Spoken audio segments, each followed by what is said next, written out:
New Artist Spotlight Podcast. Hello, everybody. Welcome again to the New Artist Spotlight Podcast. I am Wilko Wilkes. And Big OG, you know me, Origin Cross. Glad to be back in the seat. Man, it's been a minute, right? We had some sicknesses and stuff that kept us apart for the last couple podcasts, but we're back. We're in full effect, and we're ready to get back to this work, right? Yeah, man, looking forward to it. We're here. Yeah, I was pretty ill last week. I've still not got 100% of my voice back, so maybe I'll leave some of the talking to you and our guest today, who is none other. Change. Yeah. Looking forward to speaking to them. Welcome to the show, Keirsten Starshine.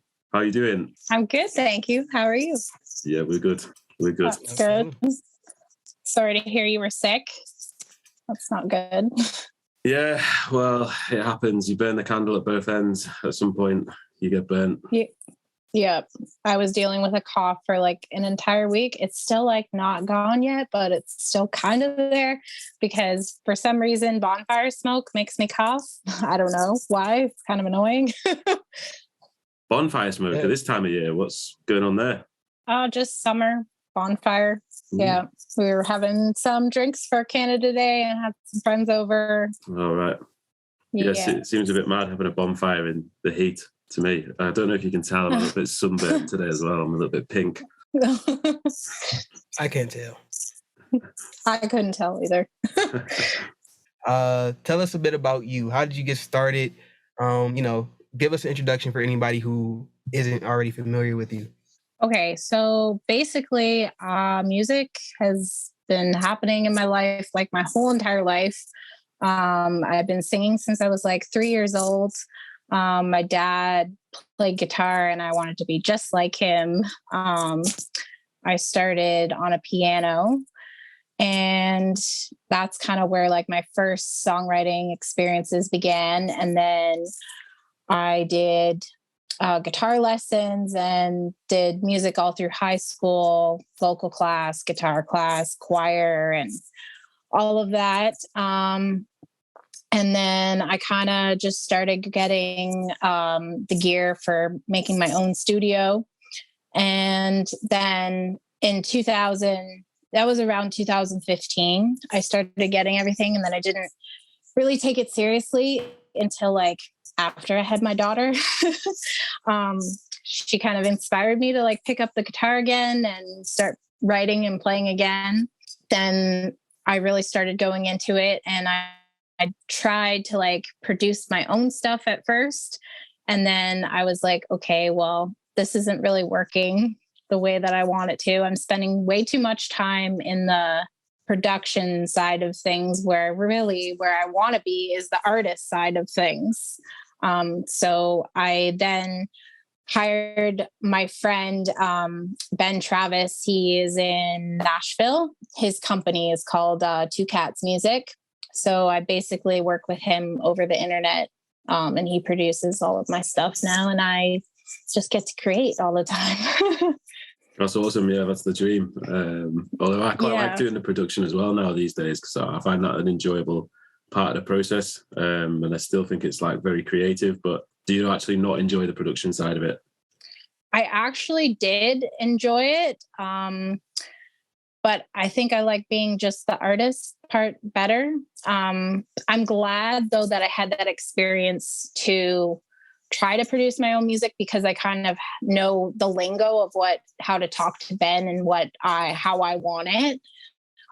So I'm grateful for that experience, even though I put money into like plugins and all of that, but it's all good. It was all a learning experience. Yeah, the rapper Nipsey Hussle, if you guys have ever heard of him, before he really got big, he did everything himself, right? So he was his engineer, his producer. He did everything like on his own. That way, once he got to the point where he was like paying people and going to studios and things like that, he knew what was possible, and he knew so nobody could ever say, "Oh, that can't be done," because he knows how to do it and knows how it can be done. Maybe not as well as somebody that he's paying should, but it's like an awesome baseline to have as an artist, just to have like seen and experienced different aspects of like whatever it is that you do, right? And I wanted to ask, so if he does your production, and does he also do your engineering, or who takes care of that? So like the recording part of it? Yeah, I mean, is he like doing the mixing and mastering, or is he just making like the instrumentation behind it? How does it? So I record everything at my house and do like all of the other instruments. I have a Juno DS that I use for like all of the bass and the synths and like fiddle and any other instrument that I need. I use addictive drums on my DAW to like plan out all of the drums. And what I do is how like you're supposed to have like the same chorus throughout the whole song. Well, I will copy and paste all the things that need to be done, and then I'll do my own auto tune, and then he does the rest. So he does all the mixing and the mastering for me. Yeah, so that's good as well, because you're, again, by having that experience, you're able to provide him with something that's already polished towards how you want it. Like, yeah, that's good. And I'm very like I'm very particular on how like I want my voice to sound, because I really do not like, sorry if you guys like it, but I don't like the really, really botched auto tune stuff. It, for some reason, it just drives me crazy. Yeah. I like, natural and real voice, not computerized. You know what I mean? Yeah, I'm actually, I'm Andres Guazzelli has just finished working on my album, and he sent me a track the other day that he was like, this track is not in any key, like the vocals just don't make sense. You're out of tune. So it was like, so he tried a tuning one, and then it just sounded really weird to me. But when he tuned it, because he had to like tune up some of my sentences like a full octave. So some of it was like really high pitched, and then some of it was really like similar to how it was, but just with slight bits of tuning. And I was, in the end, I was just like, yeah, just take all the tuning off it. Like, it's even just for continuity's sake. I'm not that bothered about that track anyway. It's a strange one, but similar, like from having produced myself, it's like it's a lot easier to work with Andres. And I made mistakes early on in my sort of music journey where I wasn't, I was sending like raw vocals without cleaning up like breaths or things that I care about more than I should do. Or maybe just care about, because I don't want to hear my own, like, even just the tiniest little noises really annoy me. So now I'll clean everything before I send it off, because then, yeah, there's no messing up there. So how many tracks? So you've got like 3 tracks out on Spotify, but today we're going to play one that's not out on Spotify. So how many have you got like recorded and finished, and how's that all going? So I have a bunch that are like recorded and finished that I've worked on, but they don't sound good. So I did have them on streaming platforms, but I took them off because I was like, okay, well, I'm moving forward with a professional now. So I'm just going to take the old ones off and maybe go back to them later and re-record them and make them sound better.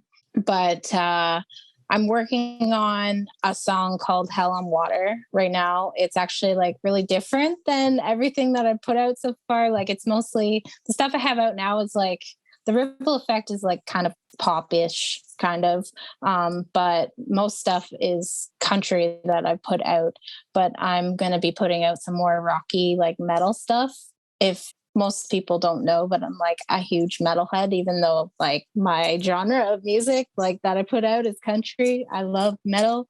But yeah, I have the new song, The Way, coming out. It's a country song coming out on the 15th of next week. So I'm pretty excited about that.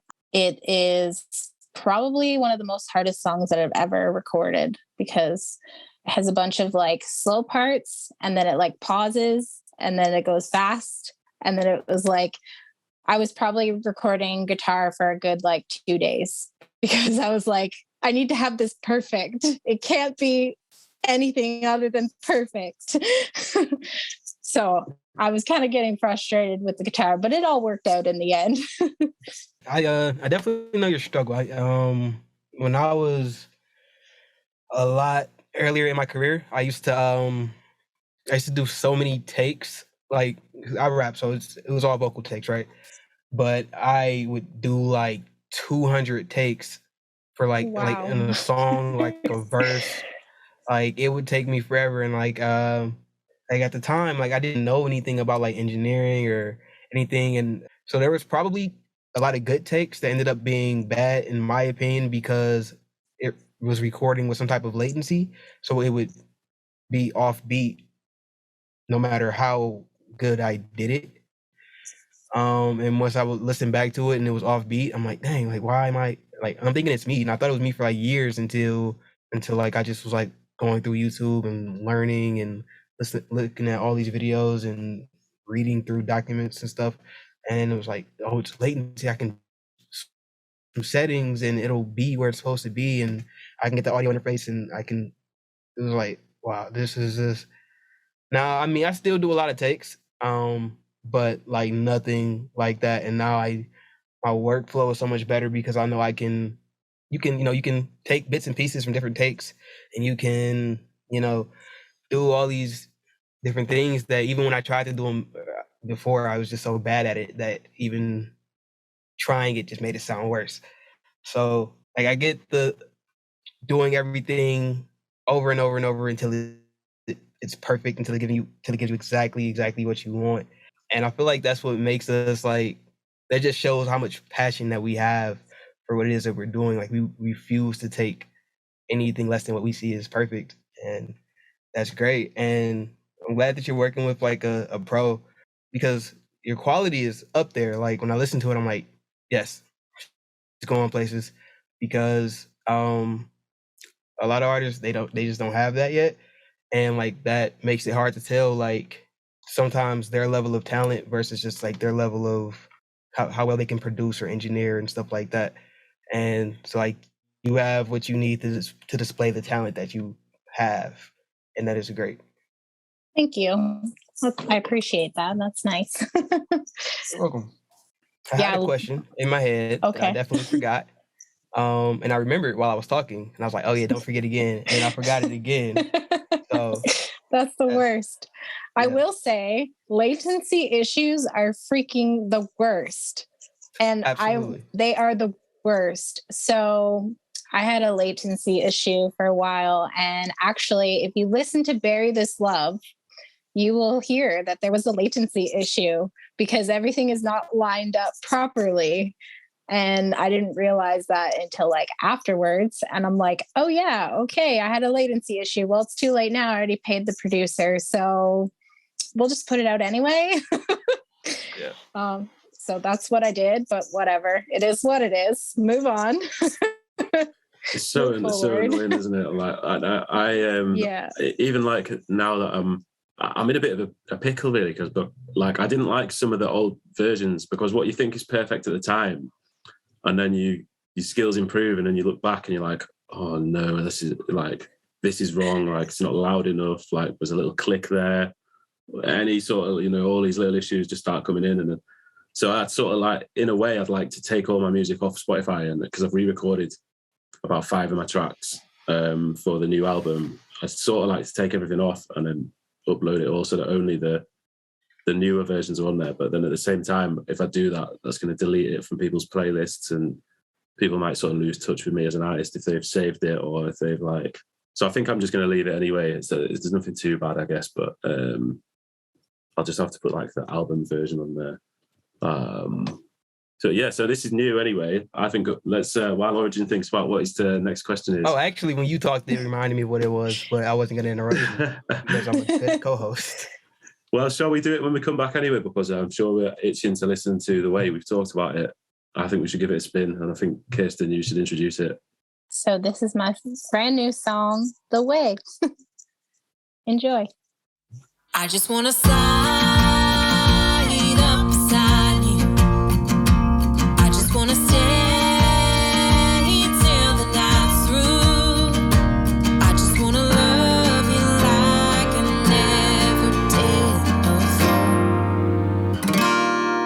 just wanna stay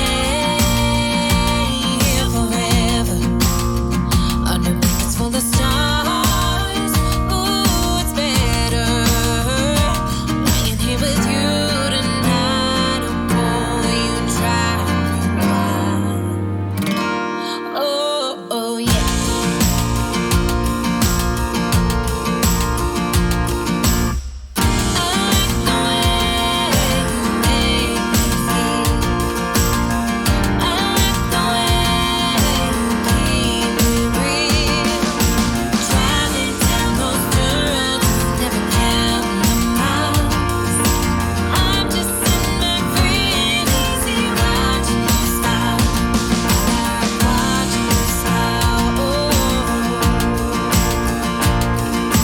I just wanna hold your hand while the radio's playing our favorite band, rocking here with you tonight. Oh boy, you drive me wild. I just wanna sit up by the water, listen to the waves.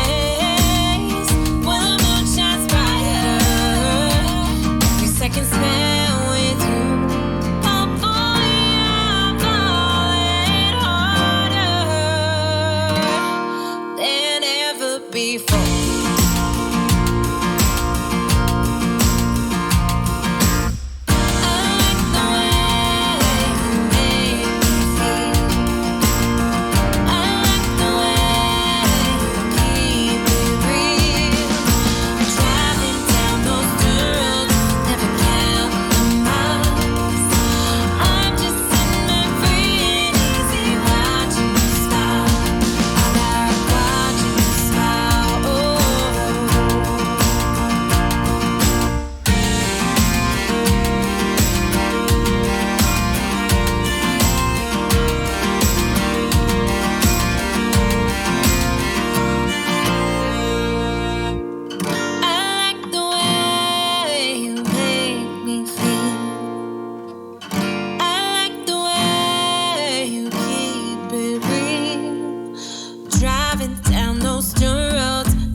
Thank you for letting us play that on here.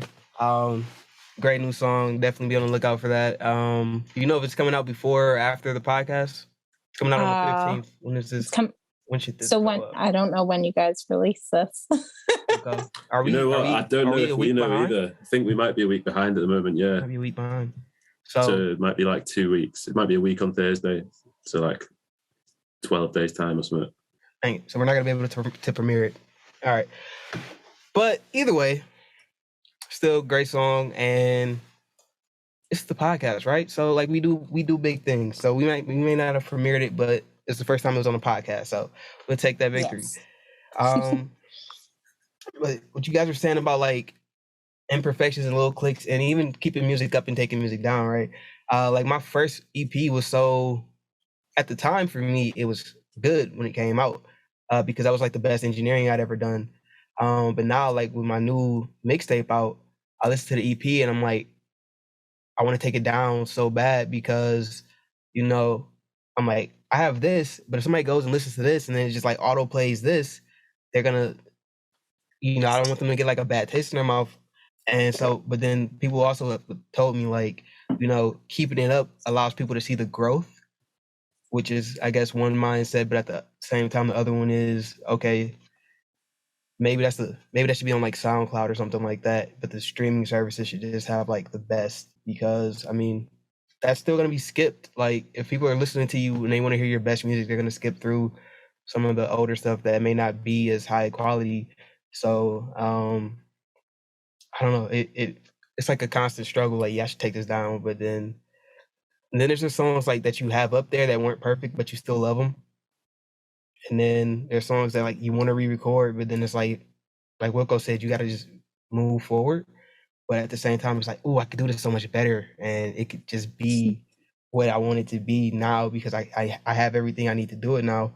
I mean, like even like one of my favorite songs that came out last year, there's a click in there, and I hear it every single time I listen to the song, and I love the song, but it's just that one click from me hitting the keyboard to stop recording that either I didn't cut out or the engineer didn't catch when I sent it to him, and it bothers me. So do you guys both have songs like that where it's like something that you hear? Because even like the song you mentioned earlier, "Bury This Love," like I didn't notice there was a latency issue. Well, now But you'll probably notice when you go back and listen probably to it won't, 'cause again. sometimes it's just us as artists and we hear it because we know, but everybody else thinks they don't think of it at all, honestly. Right.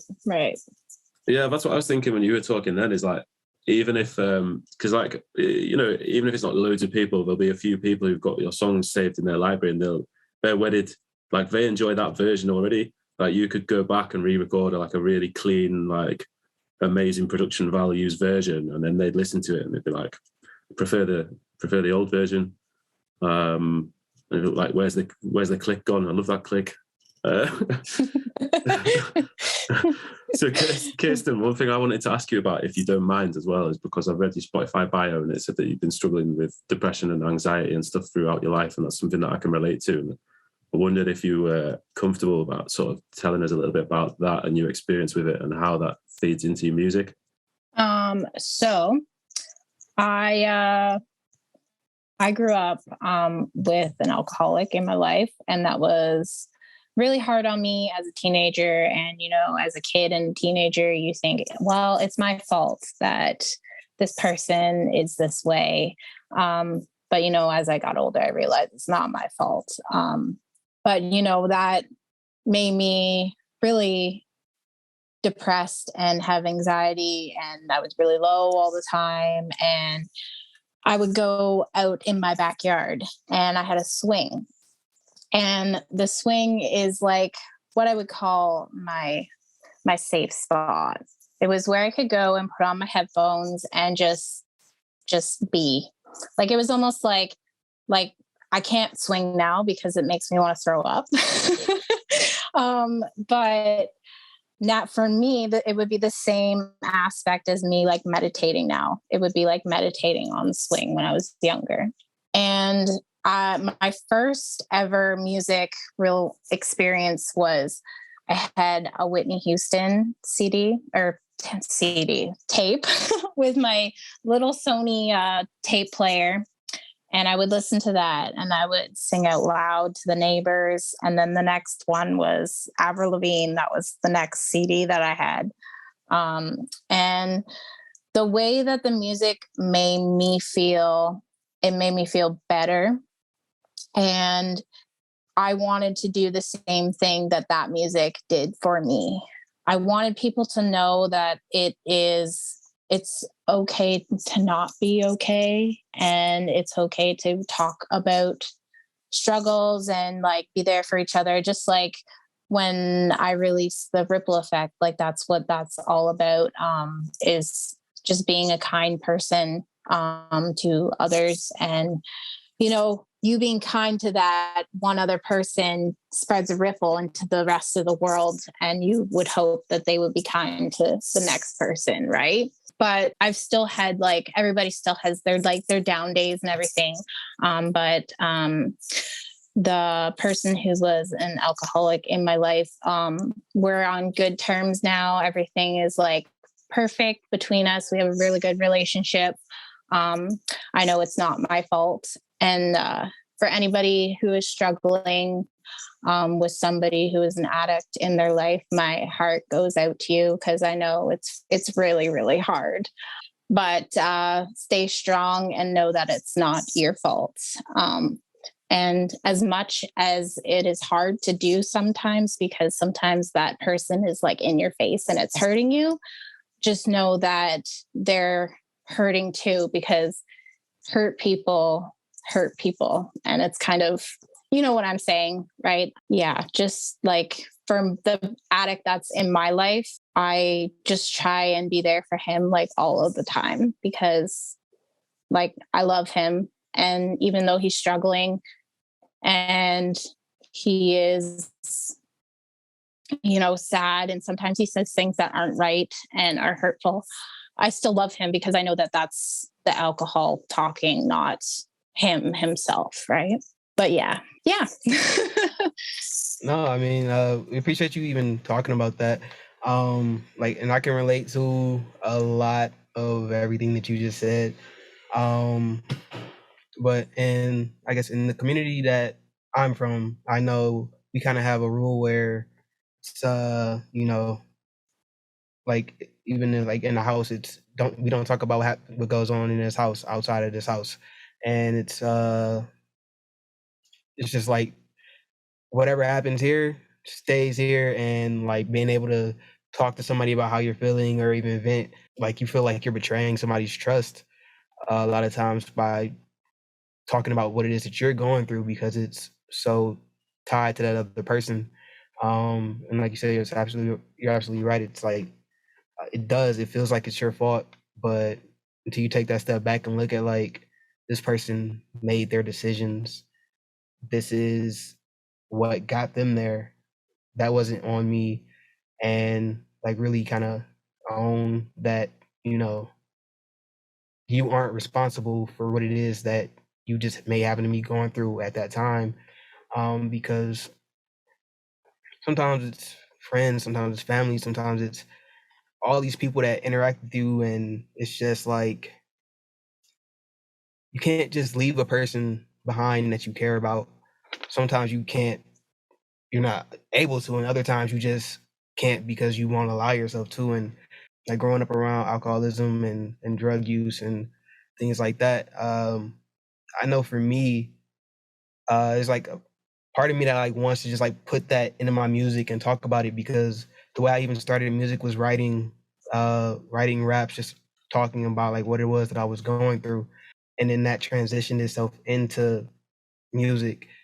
But now I can bring myself to talk about like in detail what it was that I was going through, because even now I still feel that it's like betraying that person's trust. And I don't know, do you feel kind of like a similar thing where it's like I want to talk about this because like I want to like kind of tell my story, but I don't want to say too much because now I'm putting somebody else's life out there with it? Yeah, I guess I can kind of say that, but I can say it in a way where it's kind of like they're anonymous. Like, and I know that my story will help other people through what they're going through. And I've always been a very, very open book and always been a big mental health advocate, because I think it's super important to talk about, because it's not talked about enough. And I think that is why a lot of kids and teenagers fall into the things that they do, you know, like self-harming themselves and not feeling like they can talk to anybody and falling into alcohol or drugs, right? So I feel as a mom that it's important to, well, I wouldn't talk to my 5-year-old about it, but I think it's important to, you know, generalize talking about mental health, because a lot of people, when you bring up stuff, it's like they're scared. They don't want to talk about it, right? Because it's a hard thing to talk about, but sometimes we just need to talk about it. We need to normalize it. I think so. Yeah, I agree with that. And so I don't know if you know this, but I'm a facilitator at a men's mental health talking group called Andy's Man Club here in the UK. So I do that every Monday night, and we sort of get together and talk about my mental health. I totally agree with what both of you have been saying. Like it is very important to talk about. And with Origin, like for me, the stuff that I can't say in my music, the stuff that I can't say in public, the stuff that I don't want to, you know, I don't want to upset my parents, or I don't want to bring people, like you say, bring people into it.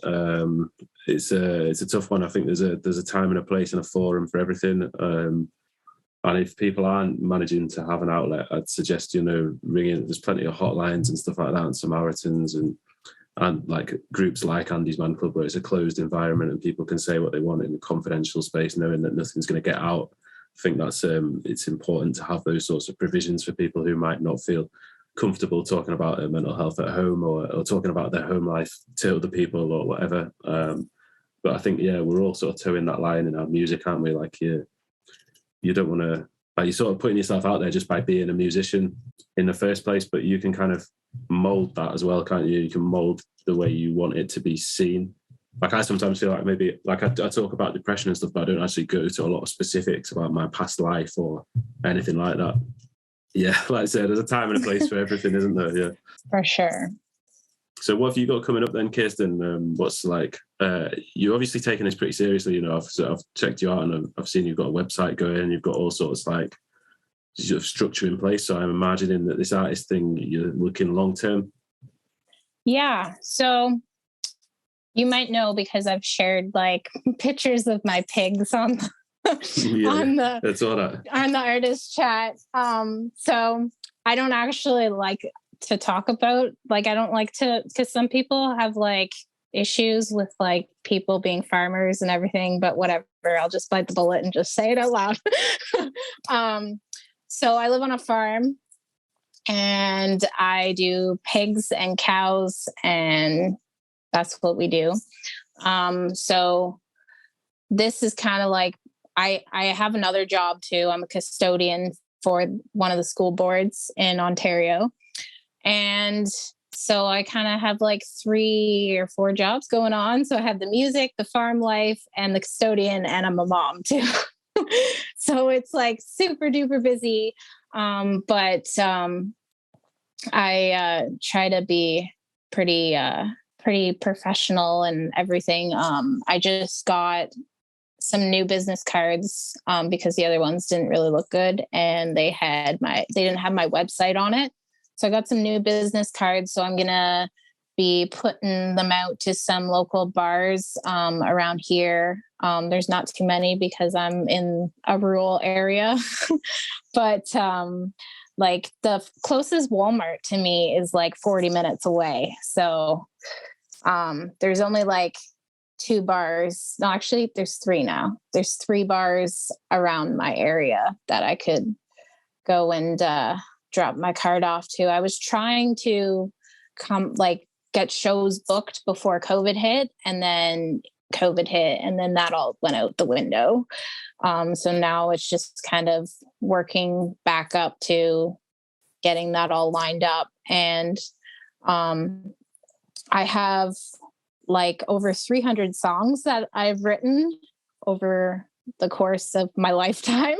So I have like this one like big, huge binder filled with songs. So I'm just basically taking kind of a pause on writing and working on recording all of the songs that I want to put out, and just getting the music out there now.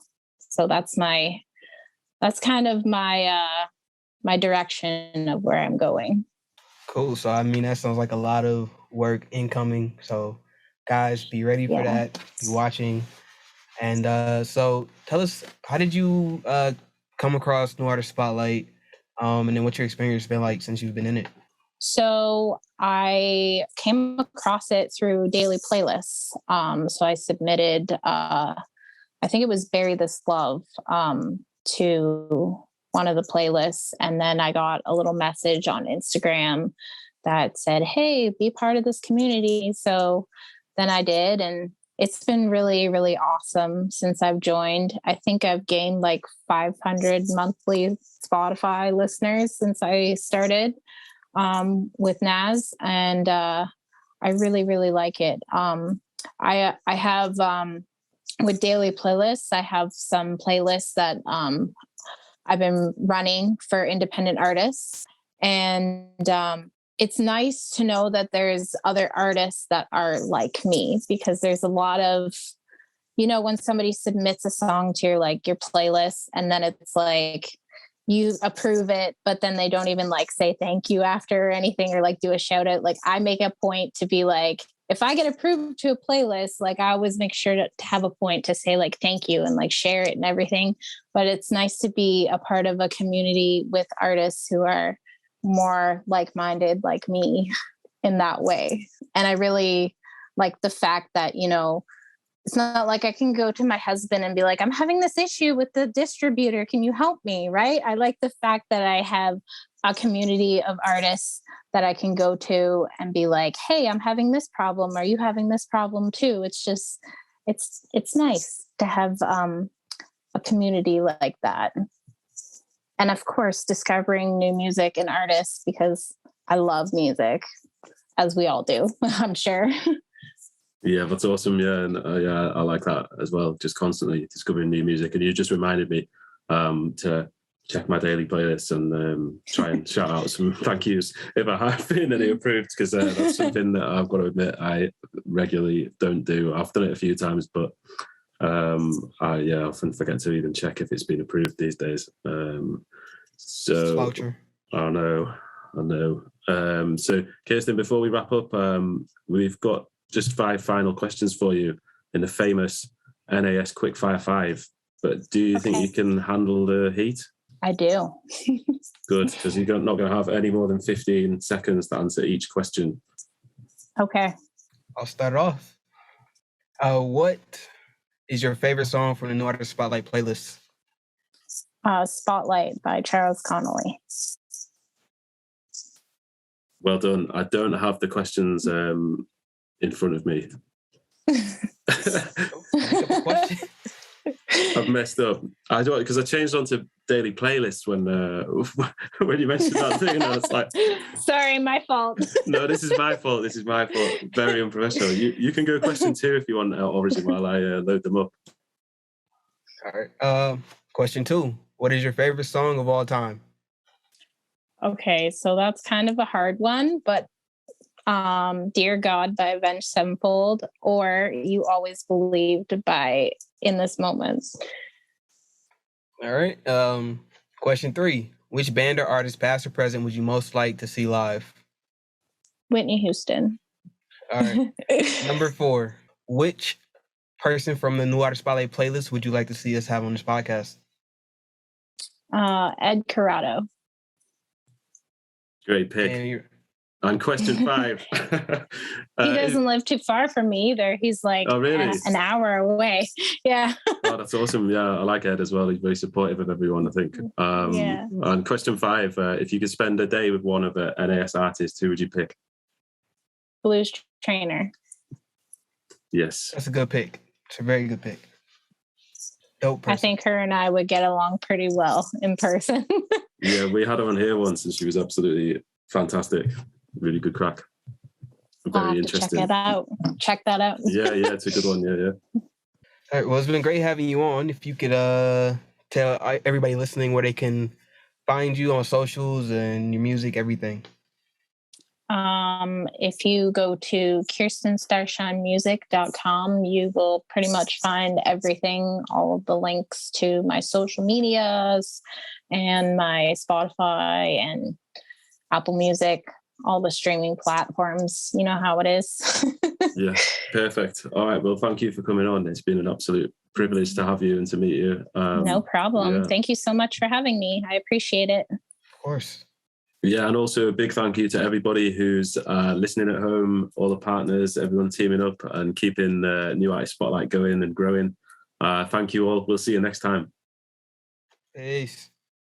New artists.